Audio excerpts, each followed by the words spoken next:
Okay guys, so it's currently 7:45 in the morning. We're going to Animal Kingdom today. As you can see, we are outside of the All-Stars. Waiting for our bus. We've been waiting for 2 or 3 minutes now. It says our next bus comes in 5 minutes. So we'll see how accurate that is. We're super excited to get to Animal Kingdom today. We're hoping to get the safari done early and then head over to Pandora. Get as much done as we can. We're also going to Boathouse for dinner tonight, so that's really exciting. So we'll be leaving Animal Kingdom around 4 to head back to the hotel so we can freshen up and then get to Disney Springs.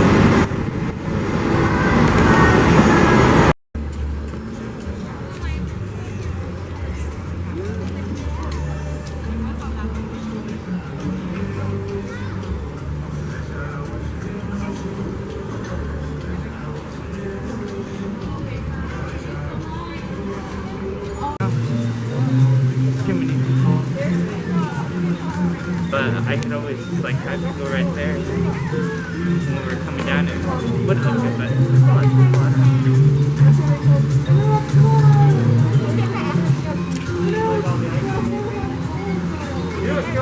Look at the amount they put in the sweet trees compared to the bottled water. I was like, why?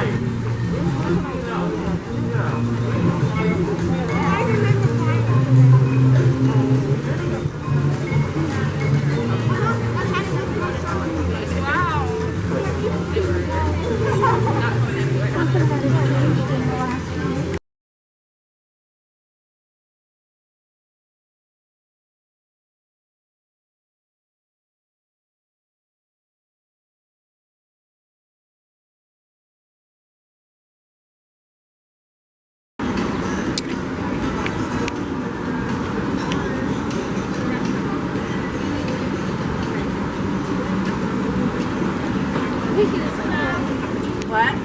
Right? Hi.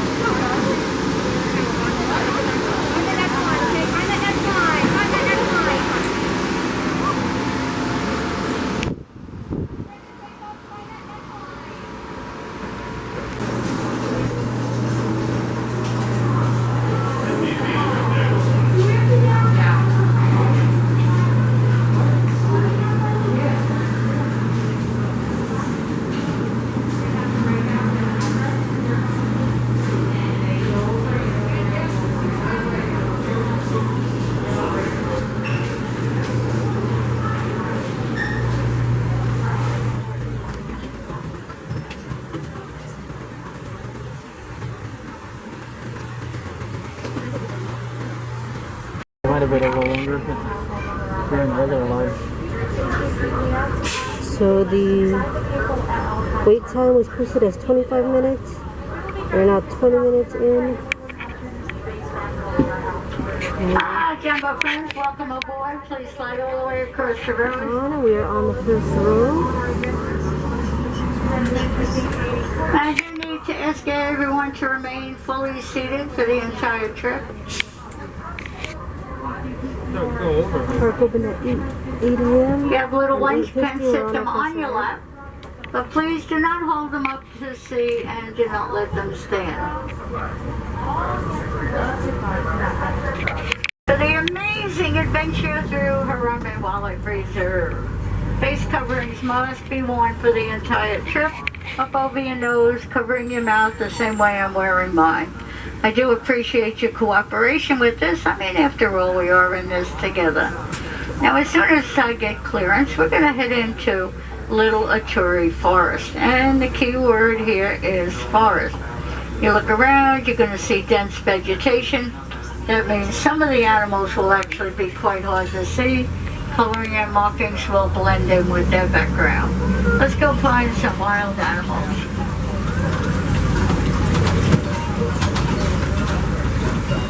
Now up here on the left, I see some reddish brown animals with thin white stripes. Those are called bongos. Now, because they're so good at blending in with the vegetation, they're called the ghosts of the forest also. Now, the gray animal up there without the horns, that is a female greater kudu.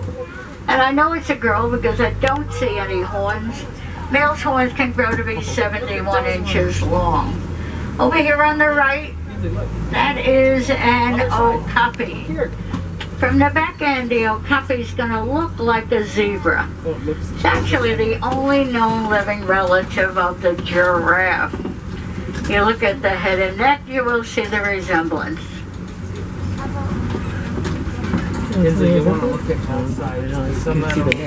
Watering holes like the one coming up is a great gathering place for some of the rarer species. Well, for example, the black rhino, and there's one right up here on this ridge.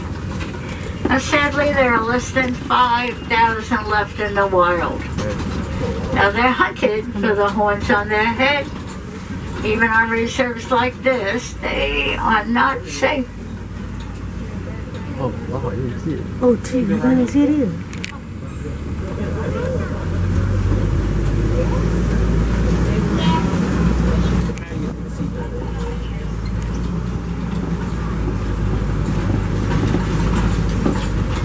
So black and white birds coming up are saddle-billed storks. They get their name from that big yellow square on their bill. Kind of looks like a saddle. But what's really special about them, when they find a mate, they will stay together forever.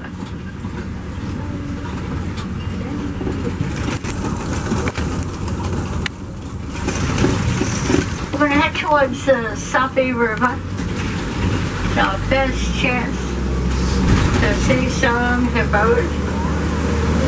Hippos at birds weigh about 85 pounds, and a mature male will tip the scales at about 5,000 pounds. Well,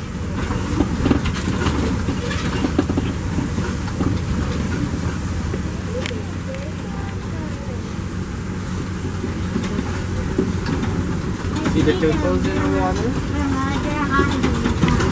In the water. hippos can hold their breath anywhere from 5 to 8 minutes at a time, so they can pop up just about anywhere along here. Kind of look like big old baked potatoes floating around in the water. There's one right at the head of it right here. Now, the birds on the island are pink-backed pelicans. Their backs will turn pink during the mating season.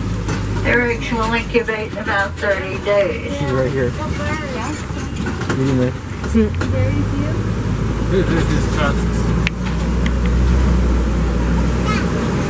we're going to make our way around the bend towards a pretty unpredictable bridge.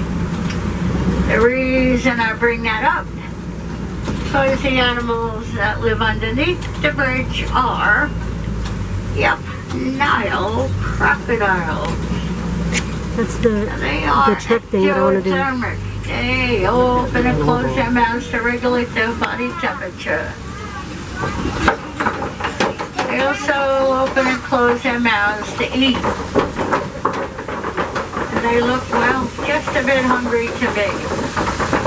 We're going to move right on up this hill. That'd be cool We're over leaving that the bridge forest, above it. heading towards the savannah. An entirely different ecosystem with many different animals. Speaking of different, just up ahead is an ancient baobab tree. Kind of looks like somebody planted it upside down, but those are the branches, not the roots.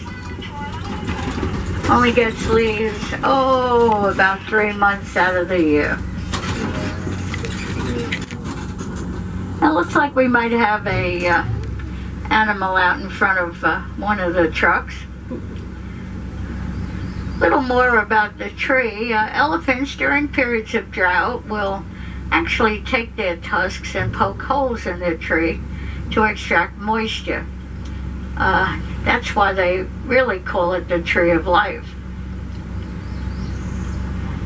During rainy season, it stores water in its trunk, and when it's dry and animals need water, they know where to come for it.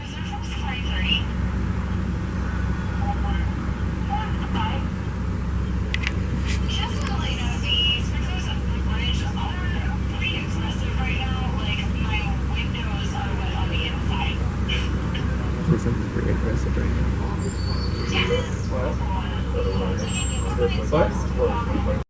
The animals get out of the road, and this is the most amazing view of the savannah.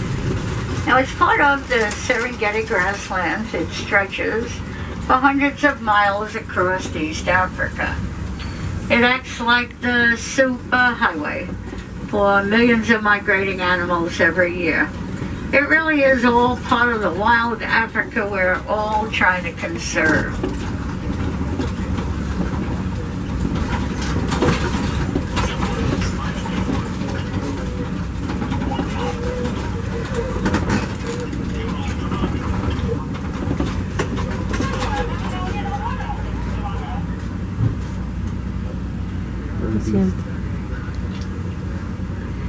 Now, it looks like the culprits are these white-bearded wildebeest up here on the right. One of Africa's largest migrations. They will migrate sometimes in the millions. Now, the word wildebeest is Afrikaans for wild beast. The Afrikaan people gave them that name because of the menacing look.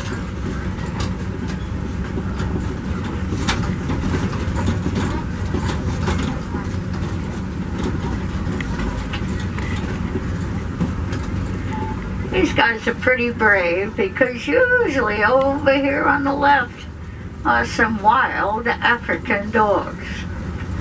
Now, they're also called painted dogs. Now, they are about 80% more successful at hunting than a pride of lions. That's because they are so athletic. They can literally run an animal until it's so exhausted it gives up. Lions, well, if they don't catch what they're after right away, they usually go hungry.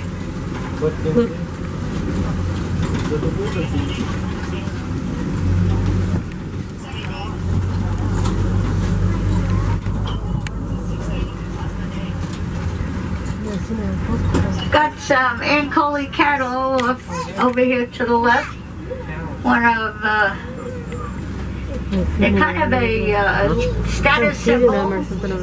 The more cattle you own, the wealthier you are. They're never ever used for meat. Now, the mounds of earth that you see dotted throughout the savannah are termite mounds. They bake in the hot African sun, where they become hard as concrete.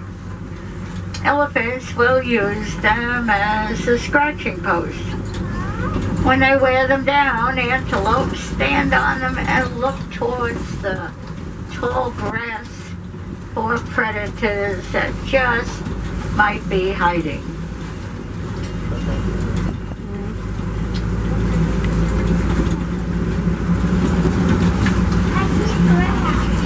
Now, up here on the right, these are very, very special antelope. They are sable antelope, the emblem of the reserve. Now, they will stand and fight an attacking lion rather than run away from one. And over here also on the left is a Maasai giraffe. They have a jagged, irregular spot pattern. And most people realize giraffes are the tallest animals in the world, which they are. What you might not know is they only sleep 30 minutes a day. The rest of the time they're either eating or they're looking for food. Now, we do have quite a few young giraffes out here. Some were born about 2 years ago, and Others were born at the end of last year. The little guys up here on the hill with the black racing stripe just above the wildebeest are springbok. Now they will spring into the air to get away from predators. It's called prunking. When they leap into the air, it'll look like their legs are attached to 4 pogo sticks.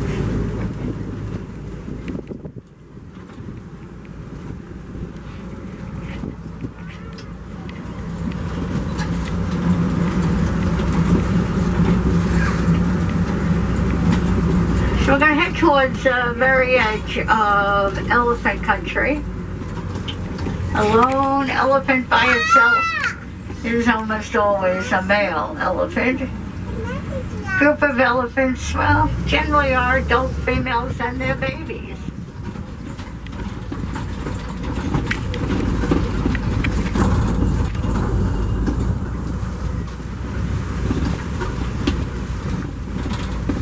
Male elephants live on the outskirts of the female herd. They don't join the female herd until breeding season. Oh, looks like we've got a very mature male over here on the right. And I see the dominant male mandrill monkey up on the top of the rock. Now he'll weigh about 100 pounds. And his lady friends weigh only about 30 pounds. They are the largest, most colorful monkeys in Africa.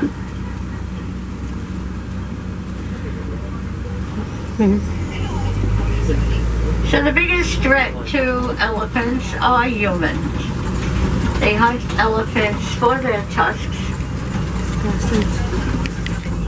They're also moving into their habitat in very large numbers.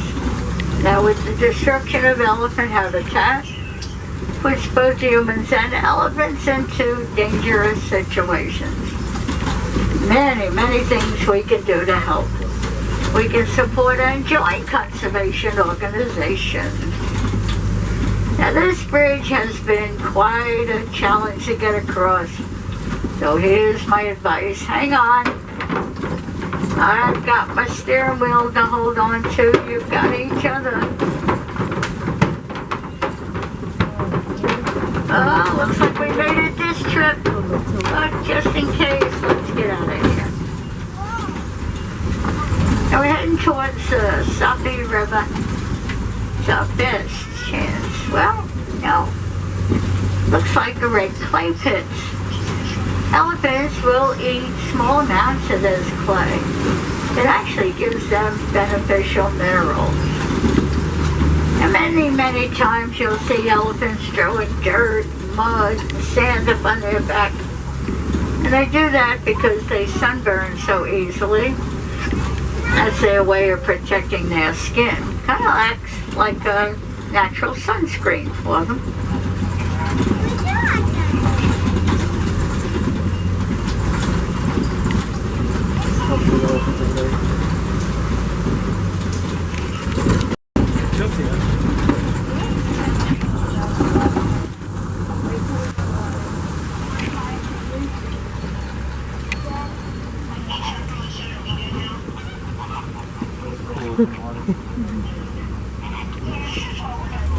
Looks like we've come across a flock of greater flamingo.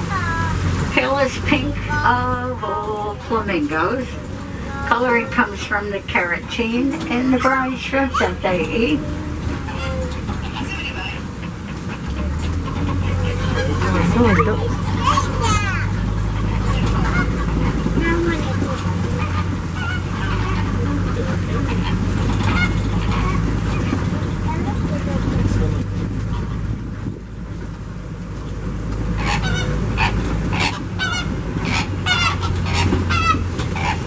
They're talking to each other.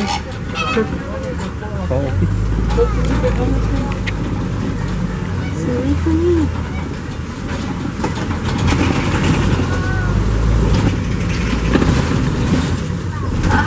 Here comes some white rhinos down the road. Now, at what time they were Africa's greatest success story? Well, sadly, they no longer are. You see ruthless poachers hunting them for their horns. They're hunting them because some cultures believe rhino horns can cure disease like cancer. Rhino horns are the same material our hair and nails are made out of, so they're not curing anything. We need to find a better way of protecting them, either through education or through better security. If we don't, well, they just won't be around much longer. And I see, wow, 3 cheetahs moving around over here on the left. And there's those beautiful white rhinos. And here's the cheetahs. They run about 60 miles an hour for several hundred yards. They're primarily daytime hunters. I don't know what stops them from being able to just bark on And the they are the thing. only large cats that purr, just like a house cat.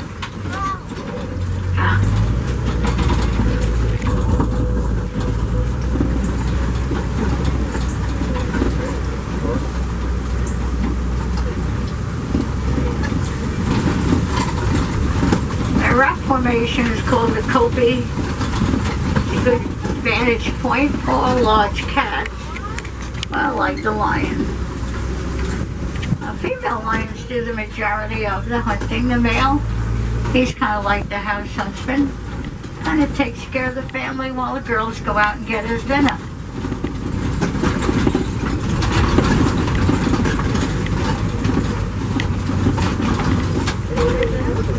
Ooh. See him lift up on the rock.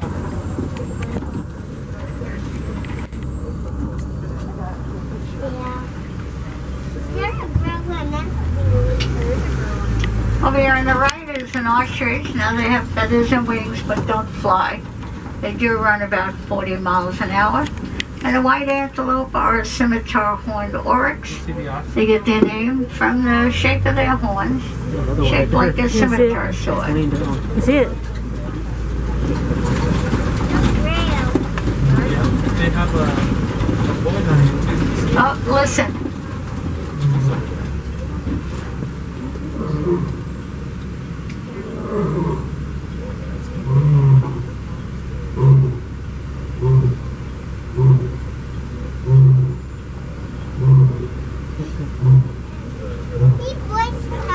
Yep, that's what a real lion sounds like when they roar, not like in the movies.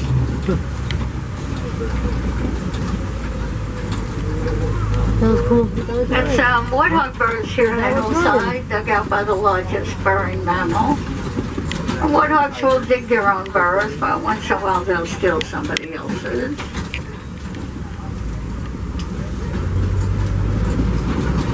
Ostrich eggs on the ground, the largest eggs laid by a bird. Each egg weighs, well, about 2 to 3 pounds each. Let's see if we see the heart. Huh?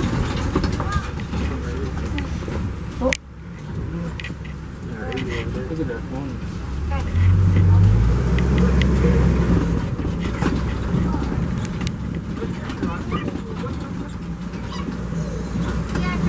He's walking with us. What? He's walking with us. Look right there in the middle of the rocks. I think you'll see a warthog or 2 laying there. Kind of look like hairy rocks from here. Oh, I see.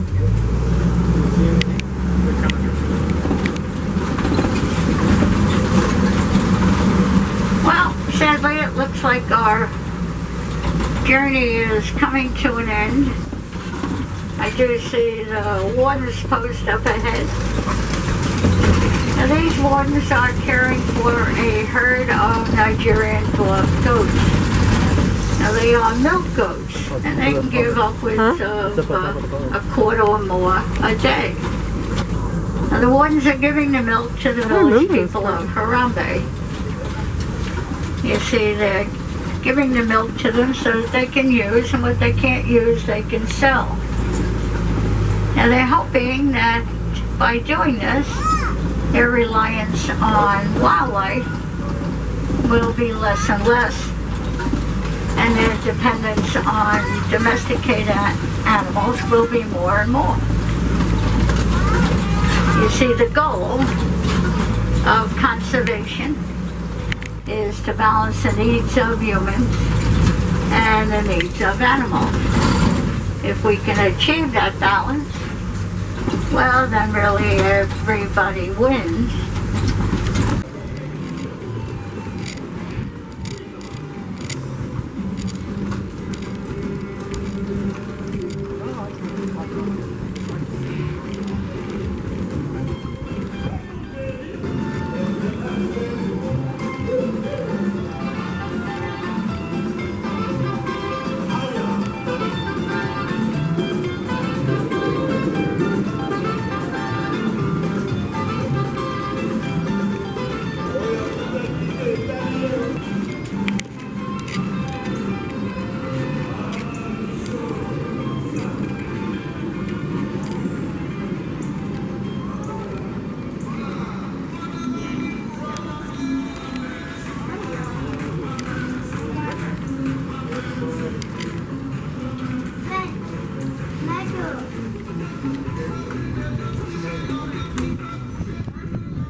They have a sausage, egg, and cheese biscuit there. Huh? They have a breakfast biscuit there. I don't know if you're trying to get that.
Please refrain from buzzing, stinging, and pollinating.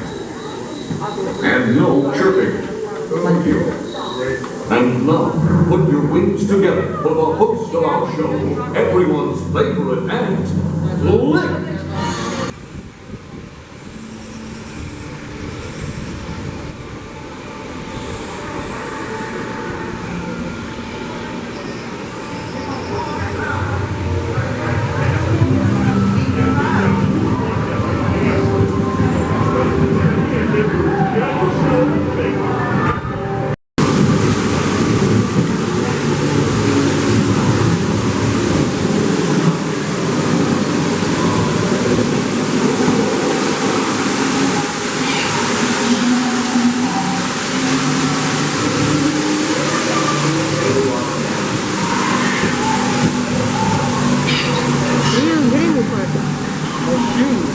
Sunday in the South.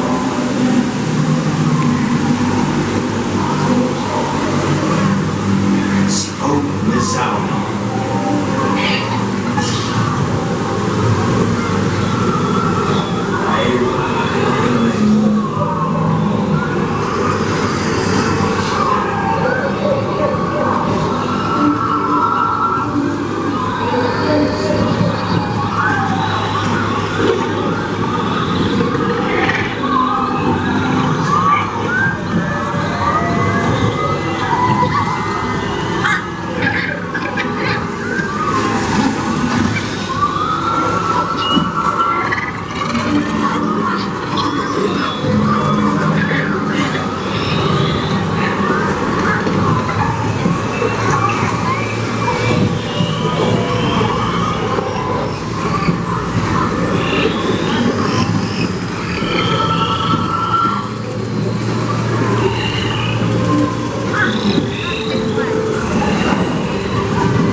No